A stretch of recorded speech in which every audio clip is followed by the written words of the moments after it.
প্রিয় দর্শক, ইশতেহারে স্বাগত জানাই। আপনারা জানেন শেখ হাসিনার বিরুদ্ধে যে রায়টি দিয়েছে বাংলাদেশের কথিত এই আদালত, ক্যাঙ্গারু আদালত, সেই সম্পর্কে আপনারা অবগত রয়েছেন যে এটা আসলে প্রহসনের। আপনারা এটাও জানেন যে যেই রাষ্ট্রপক্ষ সেই বিরোধী পক্ষ, শেখ হাসিনার আইনজীবী যিনি সেজেছেন তার অবস্থান কি আপনারা জানেন, এবং শেখ হাসিনার বিরুদ্ধে যে ফাঁসির রায় দেওয়া হয়েছে এই রায়টি আসলে এটি এটি এটি কোন উদ্দেশ্যে করা হয়েছে তাও আপনারা জানেন। শেখ হাসিনা অপরাধী কি না সেটা একটি বড় প্রশ্ন, কিন্তু যারা এই কার্যের সাথে যুক্ত, এই আইনজীবীর কথা নিশ্চয়ই মনে আছে, তিনি দাবি করেছেন শেখ হাসিনার আইনজীবী কিন্তু তিনি তার ক্লায়েন্টের ফাঁসির রায়ে খুবই উচ্ছ্বাসিত, তিনি হাসছিলেন। তো আমরা আজকে দেখানোর চেষ্টা করব ভিন্ন এক চিত্র, অর্থাৎ ১৩ তারিখ ঢাকা লকডাউনে আওয়ামী লীগ তাদের রাজনৈতিক যে দূরদর্শিতা দেখিয়েছে, তাদের শক্তিমত্তার যে আমরা বাস্তবতা দেখলাম, সেখান থেকে কিন্তু এই ইউনূসের সরকার এবং তাদের যারা এলাই রয়েছে সবাই আতঙ্কিত, তারা ভীত সন্ত্রস্ত, এবং এর কারণ রয়েছে যে আওয়ামী লীগের ভয়। আওয়ামী লীগ ফিরে আসলে তাদের কি হবে তা তারা জানে। এখন যদি কেউ অপরাধ না করে তাহলে কেন ফিরে আসা, কোনো একটি রাজনৈতিক দল কোথাও চলে যাওয়া বা ফিরে আসা নিয়ে কেউ চিন্তিত হবে? ওই যে পুলিশ হত্যাকারী, সাধারণ মানুষের জানমাল ধ্বংসকারী, লুটপাটকারী, নৈরাজ্য সৃষ্টিকারী, মব সন্ত্রাসী, এরা তো ভয় পাবেই। এরা ১৯৭১-কে ভয় পায়, এরা ৫২-এর ভাষা আন্দোলনকে ভয় পায়, এরা মুক্তিযুদ্ধকে ডিজোন করে ধ্বংস করতে চায়, বঙ্গবন্ধুকে ভয় পায়, আওয়ামী লীগকেও ভয় পায়। তো দেশের যারা নিরাপত্তার দায়িত্বে রয়েছেন তাদের মধ্যে অন্যতম শক্তিশালী যে সংগঠনটি সেটি হচ্ছে বাংলাদেশ সেনাবাহিনী, এবং ইশতেহারে আপনারা একাধিক প্রতিবেদন দেখেছেন যেখানে আমরা বারবার বলেছি যে কাওয়ার্ড মিলিটারি। কেন বলেছি? তারা যে কাওয়ার্ড, তারা যে কাপুরুষ, এটি তো তাদের প্রমাণ করতে হবে, তাই তারা প্রমাণে ব্যস্ত হয়েছে। চলুন আমরা কয়েকটি ভিডিও দেখি।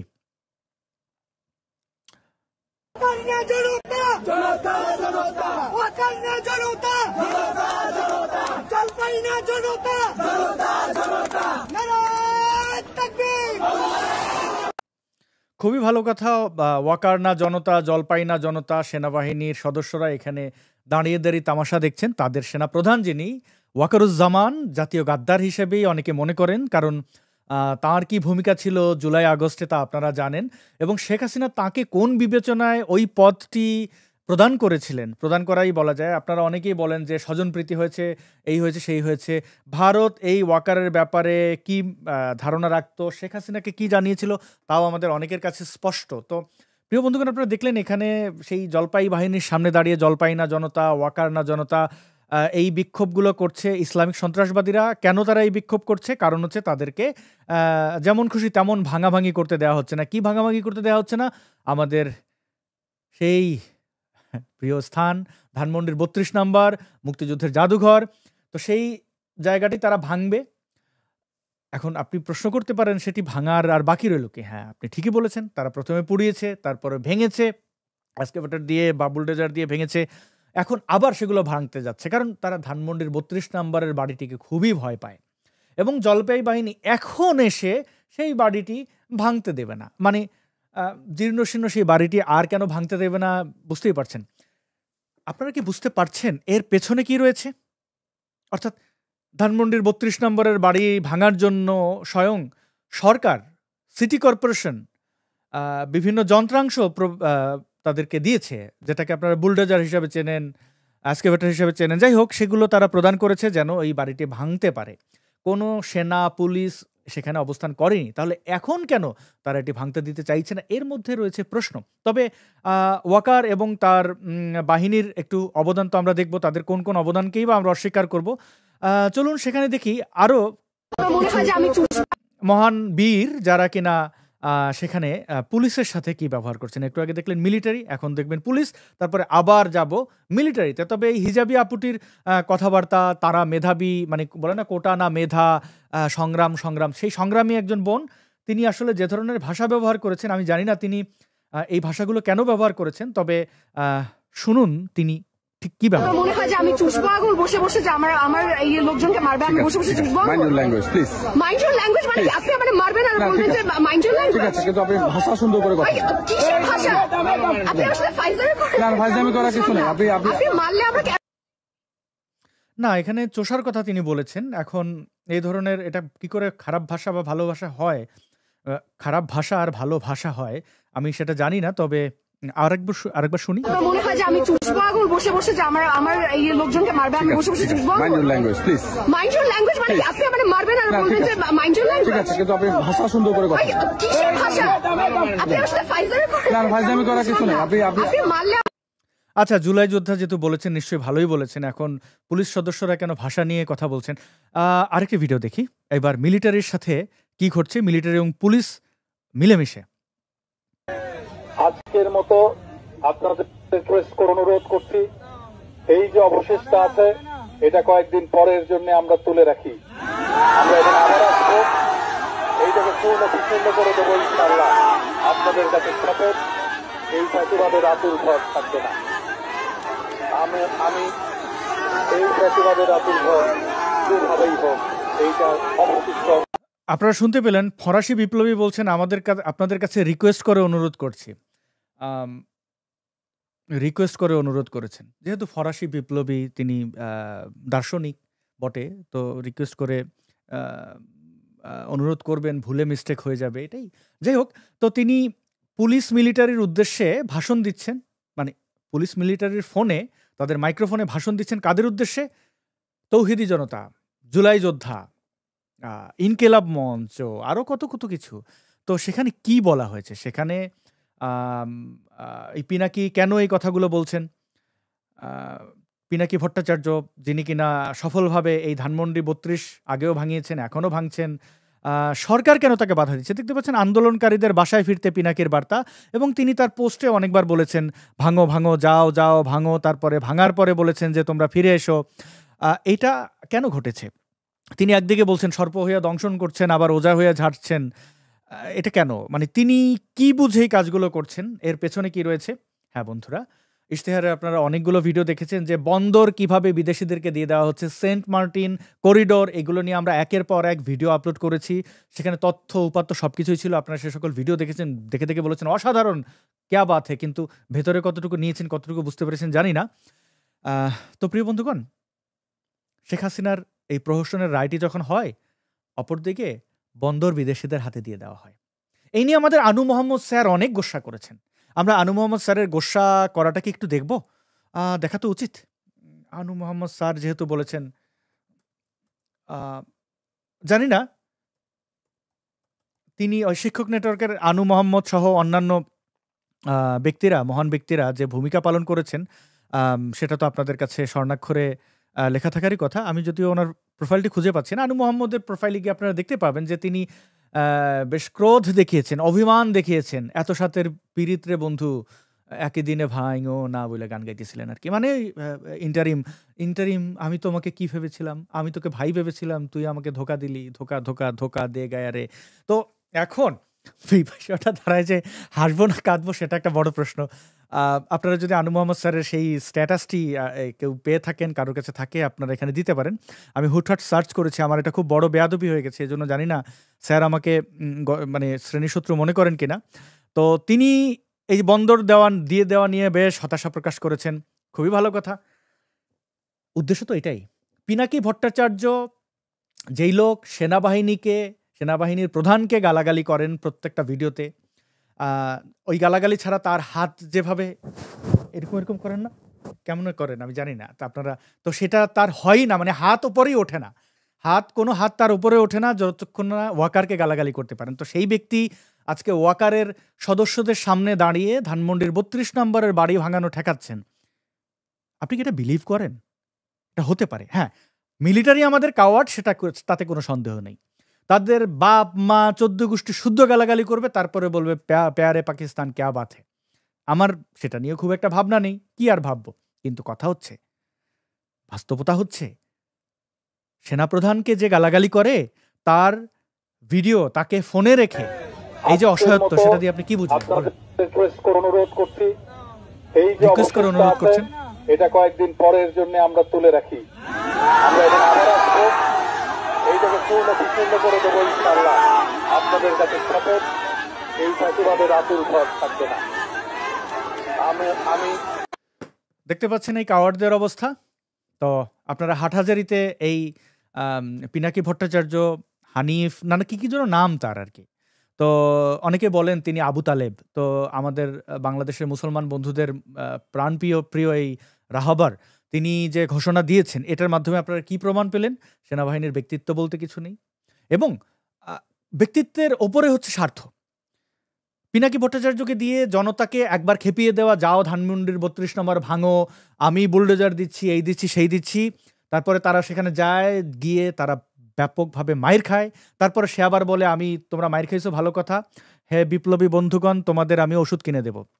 এটা আমার দাবি নয়, ভট্টাচার্য মহাশয় বলেছেন। তো তিনি বলেছেন যে এখানে তিনি ওষুধের ব্যবস্থা করবেন, যদিও তিনি এইরকম ওষুধের ব্যবস্থা আগেও করেছেন। প্রায় 200-র বেশি মানুষ ওষুধ খাইয়েই মেরে ফেলেছেন, কালাজ্বরের ওষুধ, সেই পপুলার ফার্মার, সেই কেলেঙ্কারি আপনারা জানেন। তো সেই ব্যক্তির কাছে আর নতুন কি? তো সেখানে যারা আহত হয়েছেন, মানে তার ভাষায় কি যেন একটা বলে, আগে বলতো জয় বাংলা করে দাও, এখন বলে চ বর্গ দি, কি মানে এইসব লোকের ভাষা আর ব্যবহার, যাই হোক। তো সেসব ব্যবহার করে তিনি বলেছেন যে যাও তোমরা এটা করো। তারপরে করার পরে, মাইর খাওয়ার পরে যখন দাঁতটা তো অনেকের ভেঙে গেছে, আমি দেখলাম কারোর বিশেষ অঙ্গ লাল হয়ে গেছে। আবার এই নারীদের ভাষাটা সবই আপনারা দেখেছেন, বুঝেছেন। ওদের উস্কানি ছিল যে আওয়ামী লীগ অরাজকতা করবে এই রায়কে কেন্দ্র করে। আওয়ামী লীগ তো শুরু থেকেই বলে আসছে ইউনূস অবৈধ, ইউনূসের সকল সিদ্ধান্ত অবৈধ, এবং আওয়ামী লীগ তো আর এদের কাছ থেকে রাজনীতি শেখে না যে এদের ফাঁদে পা দেবে। তো আওয়ামী লীগ তো চুপচাপই ছিল, ওরা এটা নিয়ে কোনো পাত্তাই দেয় নাই। শেখ হাসিনা বলেছেন তিনি এটা কেয়ারই করেন না। তো যেহেতু আওয়ামী লীগ মাঠে নামেনি, উস্কানি দেওয়ার একটা চেষ্টা, অজুহাত হিসেবে ধানমন্ডির 32 ভাঙাবে। আমি মনে করি না বাংলাদেশের এমন কোনো আওয়ামী লীগার আছে যার মাথায় একটু ঘিলু আছে এবং সে মনে করে যে ধানমন্ডির 32 ভেঙে গেলে আমাদের কি হবে রে। তারা বরং এই সিদ্ধান্ত নিচ্ছে যে বিশ্বের খুবই পরিচিত মুখ যারা আর্কিটেক্ট রয়েছেন তাদেরকে এনে এই 32 গড়বেন। সারা বাংলাদেশ থেকে যাদের কাছে ইট রয়েছে, আমার কাছে আছে, আমি দেখাই। এই যে ধানমন্ডি 32-এর ইট আমি অনেকটা প্যাক করে রেখেছি, আমি এটা ফেরত দেব। এবং যার যার কাছে ইট আছে, বই আছে, আমি আমার এক বন্ধুর কাছে আমি বইও দেখেছি, এগুলো আমরা ফেরত দেব। আমরা ফেরত বলতে কি, এই ইট মানে আপনি কোনো কিছু তো পৃথিবী থেকে কোনো পদার্থকে তো গায়েব করে দিতে পারেন না, আপনি রূপ বদলাতে পারেন। আপনি ধানমন্ডির 32 ভেঙেছেন, আবার 32 উঠবে। সে তো কাবা শরীফও কয়েকবার ভাঙা হয়েছে, তাতে কি হয়েছে, তাই না? হাজে আসওয়াদ সেই কালো পাথরও তো চুরি করে নিয়ে বাথরুমে ফেলে রাখা হয়েছিল, টয়লেটের মধ্যে। তো সেটা তো আবার সেখানেই এখন স্থাপন করা হয়েছে, এবং কোটি কোটি মানুষ সেই ধর্মীয় মানে ওই জায়গায় গিয়ে উপাসনা করেন বা তীর্থে যান। যাই হোক, সেখানে ধানমন্ডির 32 আর নতুন করে কী বা ভাঙবে, কী বা গড়বে, সব কিছুর কিন্তু মিল পাবেন। এই জুলাই যোদ্ধা তথা জঙ্গিরা তারা জুলাই স্তম্ভ তৈরি করেছে, দেখবেন লোহার একটি মোটা পাইপ, এটা দেখে বোধহয় পিনাকি ভট্টাচার্যের খারাপই লাগবে, এত মোটা পাইপ। তো পাইপ দিয়ে সেখানে অনেক কিছু লেখা, সেই পাইপগুলো বা স্তম্ভগুলো অনেক জায়গায় মানুষ পুড়িয়ে দিচ্ছে। কথা মানে ভাবনার বিষয় হচ্ছে যে এগুলো লোহার কেন? যারা ভাঙে তারা আতঙ্কিত থাকে। তারা কনক্রিটে করেনি, কারণ ওরা জানে 2 দিন পরে ভেঙে দেবে, কিন্তু তারা করেছে লোহা দিয়ে। স্টেইনলেস স্টিল দিয়ে করলে তো লাভ হতো না। বরং তাদের ধন্যবাদ দেই, তাদের হয়ে জুলাই আন্দোলনে যে সকল ছিন্নমূল মানুষদের তারা নেশা বা টাকা পয়সা দিয়ে ফেব্রিকেটেড এই আন্দোলন করাতে পেরেছে, সেই সকল মানুষের আসলে দুবেলা দুমুঠো ভাতের ব্যবস্থা তারা শেষ অবধি করে যাচ্ছে। ভাবছেন কিভাবে? এই যে জুলাই স্তম্ভ, এটি তো নিঃসন্দেহে থাকবে না বাংলাদেশে কোথাও। তো ভাঙবে গড়বে তাতে কি যায় আসে, কিন্তু এগুলো তো লোহার। ইট তো নিয়ে বেচা যায় না, ভাঙা ইট কে কিনবে, কিন্তু লোহা তো বেচা দেয়, কেজির দরে বেচা যায়। কিছু ছিন্নমূল মানুষ কেজির দরে এগুলো বিক্রি করে দুবেলা দুমুঠো খাবেন, একটু গাম খাবেন, একটু আর কি যেন খান তারা। এগুলো খাওয়া উচিত না, আমি তাদের খাওয়া নিয়ে তিরস্কার করছি না, কিন্তু এটা তো বাস্তবতা আছে। তাদের একবেলা বা দুবেলা রুটি রুজি হলো, মানে বিনোদনের ইয়েও হলো, বিনোদন মানে ওই যেগুলো তারা খেয়ে থাকেন ড্যান্ডি কি যেন বলা হয়। তো এই ব্যবস্থা করার জন্য ধন্যবাদ। অপরদিকে আওয়ামী লীগের তৃণমূলের অনেকের সাথে কথা বলে যেটা বুঝতে পারলাম, যদিও এটা তাদের সিদ্ধান্ত, কিন্তু আমি যা বুঝতে পেরেছি আমি তাই বলছি, তারা এটা করবেন তাও আমি মনে করি না। যে কত শত পিনাকি ভট্টাচার্য তো অবশ্যই, কার কোথায় বাড়ি, কে কোথায় কি, মানে তারা ভাবছে যে ঘাস মাটির সাথে মিশে দেবে, মানে ঘাসও রাখবে না। এখন এটা তারা করবে কিনা, গ্রামীণ ব্যাংকের কোথায় কোথায় কোন শাখা আছে ইতিমধ্যে দেখছেন আগুন টাগুন দেওয়া হচ্ছে অনেক জায়গায়। গ্রামীণ ফোন বা অন্যান্য গ্রামীণ বিশ্ববিদ্যালয় বা ইউনুস কেন্দ্রিক কোনো কিছুই তারা এই বাংলাদেশে রাখবে না বলেছে। এর কারণ কি? তারা বলেছে আমাদের ধানমন্ডির ৩২ ভেঙেছে, সারা দেশের মুক্তিযুদ্ধের স্মৃতিচিহ্ন তারা ভেঙেছে, আমরা এমনি এমনি কেন ছেড়ে দেব? আমাদের নেতাকর্মীদেরকে মানে গণহারে আমাদের উপরে নির্যাতন চালিয়েছে, গোপালগঞ্জের গণহত্যা আপনারা দেখেছেন, এরকম অসংখ্য কাজ তারা করেছে। পুলিশ হত্যার কথা আর বাদই দিলাম। তো এত কিছু করার পরে মানে আপনি টিট ফর ট্যাট একটা প্রবাদ আছে, ঢিল মারলে পাটকেল খেতে হয়। তো ইউনুসকে তো আবার অনেক ইসলামপন্থীরা নবীও বলছেন, তো সেই নবীর গুণে যদি উনি বেঁচে টেচে যান, কোনো কিছু মিরাকল কিছু ঘটায়ও ফেলতে পারেন, চাঁদ দুটো টুকরো করার মতো। আমি জানি না কি করবেন, তবে যদি সেই কেরামতি ওনার যদি সেরকম কোনো পাওয়ার উনি না পান আর কি, মজেজা দেখানো, হ্যাঁ, এরকম কিছু যদি দেখাতে না পারেন, তাহলে ইউনুস কেন্দ্রিক কোনো কিছুই বাংলার মাটিতে থাকবে না, এটা আওয়ামী লীগ মনে করে। যাই হোক, এটা তাদের রাজনৈতিক সিদ্ধান্ত, কি তারা মনে করে আমি সেই সার্টিফিকেট দেব না। তবে প্রিয় বন্ধুগণ, আপনারা এটা বুঝলেন যে এই এই যে দেখতে শুনতে মানুষের মতো কিন্তু মাথায় চিন্তার ২ ছটাক বুদ্ধিও নাই, তাদেরকে লেলাইয়া দিল। লেলাইয়া দেওয়া ঠিক না, কুকুর লেলাইয়া দেওয়ার ক্ষেত্রে এটা ব্যবহার করা হয়। কুকুরের ধর্ম আছে, কুকুর একটা খুবই সুন্দর প্রাণী, এদেরকে এদের তুলনায় এরা নিজেই, এরা জুলাই যোদ্ধা। তো জুলাই যোদ্ধাদের কমান্ড দিলেন পিনাকি ভট্টাচার্য এবং তারা গেল, হৈ হুল্লা করলো, মাইর খেলো, এই যে একটা উষ্ণ পরিস্থিতি তৈরি হলো, নিজেরাই মারামারি। তো এই মারামারির মাঝখানে তারা বন্দরটা দিয়ে দিল বিদেশিদেরকে, এবং এটার পেছনে ডিপ স্টেট কোথায় কোথায় আপনারা জানেন, এগুলো নিয়ে ইস্তারে ভিডিও করেছি, দেখে নিন। আমরা কি বুঝলাম? আমাদের সাথে খেলা হচ্ছে, আমাদের ভাগ্য নিয়ে ছিনিমিনি খেলা হচ্ছে, এবং সেই ছিনিমিনি খেলার জন্য কারা কোলাবোরেটর? 1971-এ কারা আলবদর আল শামস রাজাকার ছিল? বুঝে না বুঝে কারা এই বাংলার মানুষের সাথে অন্যায় করেছিল? এবং 50 বছর পেরিয়ে গেলেও তারা সেই গ্লানি ভুলতে পারেনি। আর জুলাই যোদ্ধারা এত সহজে ভুলে যাবে? সব কিছু রেকর্ডেড, সব ফুটেজ ইন্টারনেটে রয়েছে, কোনো কিছুই ডিলিট হবে না। তাহলে এই বোঝা কি করে বয়ে নিয়ে যাবে, সেটি একটু বড় প্রশ্ন। আপনাদের কাছে সেই মতামত জানতে চাইব। প্রিয় বন্ধুগণ, আপনাদের কাছে আরও একটা অনুরোধ করব যে ইশতেহারের ভিডিওগুলো আপনারা শেয়ার করবেন, কারণ আমরা অনেক ক্ষেত্রেই দেখতে পাচ্ছি আমরা নিয়মিত হতে পারি না, আমাদের সীমাবদ্ধতার কারণে। ইশতেহারের ব্যাপারে আপনারা জানেন যে আমরা স্বেচ্ছায় এই ভিডিও রেকর্ড, এডিটিং, আপলোড সবকিছুই আমরা করি। এখানে আমরা কারোর কাছ থেকে অর্থায়ন নিইনি, বা আমাদের কেউ অর্থায়ন করেনি। সুতরাং আমরা ইন্ডিপেন্ডেন্ট, আমাদের সময়, ব্যক্তিগত সময়, শ্রম দিয়ে আমরা এই অ্যাক্টিভিজম করি দেশের স্বার্থে, মানুষের স্বার্থে, এবং মানে বাংলাদেশের নাগরিক হিসেবে আমাদের দায়িত্ব কর্তব্যের জায়গা থেকে। তো আপনারা যদি খেয়াল করেন যে আমরা নিয়মিত হতে পারি না অনেক সময়, আমাদের টিম মেম্বার খুবই সামান্য, আমাদের কোনো এরকম প্রফেশনাল এডিটর নেই, মানে হায়ার করা এডিটর নেই। সবাক পাখি তিনি এডিট করেন, তিনি স্ক্রিপ্ট লেখেন, আমাদের হিমালয় হেমু স্ক্রিপ্ট লেখেন, সৈকত চৌধুরী লেখেন, আরও অনেকেই আছেন আমাদের সাথে। ন্যারেট করেন অনেকেই, আপনারা জানেন নূরজাহান বেগমকে, আপনারা জানবেন জেবাকে, আপনারা চেনেন আমাকে, আরও বেশ কয়েকজন আসছেন ইশতেহারে, সবাই ভলান্টিয়ারি এই কাজগুলো করছেন কোনো প্রকার বিনিময় ছাড়া। তো আমাদের এই ব্যক্তি জীবনের কাজকর্ম, রুটি সব কিছু মেনটেন করে সঠিক সময়ে সঠিক অনেক কিছুই আমরা আপলোড করতে পারি না। সেক্ষেত্রে আপনাদের কাছে অনুরোধ থাকবে, আপনারা যদি একটু শেয়ার করেন, তাহলে আমাদের এই ভিডিওগুলো অনেকের কাছে যায়, মানে রিচ ডাউন হয়ে যাচ্ছে অনেক সময়। অ্যালগরিদম আমাদের সাথে ঠিকভাবে কোঅপারেট করছেন, এটা আমাদেরই সীমাবদ্ধতা, আপনাদের সহায়তা চাই। এবং কমেন্ট যারা করেন তাদের কাছে অনুরোধ থাকবে, আপনারা প্রশংসা না করে বরং সমালোচনা করুন, যেন আমরা আরও সমৃদ্ধ হতে পারি। এই সামান্য লজিস্টিক্স নিয়ে এইভাবে একটা চ্যানেল এগিয়ে যাওয়া, বা আমরা যে থট আপনাদের কাছে দিচ্ছি সেটার ডেপথ কতটুকু আপনারা সেই বিবেচনা করবেন, নিশ্চয়ই বিবেচনা করার আপনাদের যথেষ্ট জ্ঞান রয়েছে। তো সেক্ষেত্রে অসাধারণ, দারুণ এই কমেন্টগুলো ইগনোর করা ভালো, এবং ব্যক্তিকেন্দ্রিক কোনো কমেন্ট করবেন না। আমি আপনাদের সামনে এই ইশতেহারে আমি একজন প্রেজেন্টার মাত্র, তো আমি এখানে হিরো হতে আসি নাই, বা আমাকে আপনারা হিরো বানান এটাও আমি চাই না। কোনোভাবে কোনো কাল্ট তৈরি না করার অনুরোধ করছি, এবং আমার যারা সহকর্মী রয়েছে তাদেরকে জড়াবেন না কোনো কিছুতেই। আমি আশা করি আপনারা বুঝতে পারবেন। এটা আমাদেরকে অনেক বেশি হতাশ করে, আপনারা যখন আপনাদের উদ্দেশ্যে আমরা যে ভিডিও তৈরি করি, যে কথাগুলো বলি, সেগুলোর ছিটেফোঁটা যখন আপনাদের মধ্যে থাকে না, অনেকের মধ্যে থাকে না, অনেকে আবার খুব গঠনমূলক সমালোচনা করেন।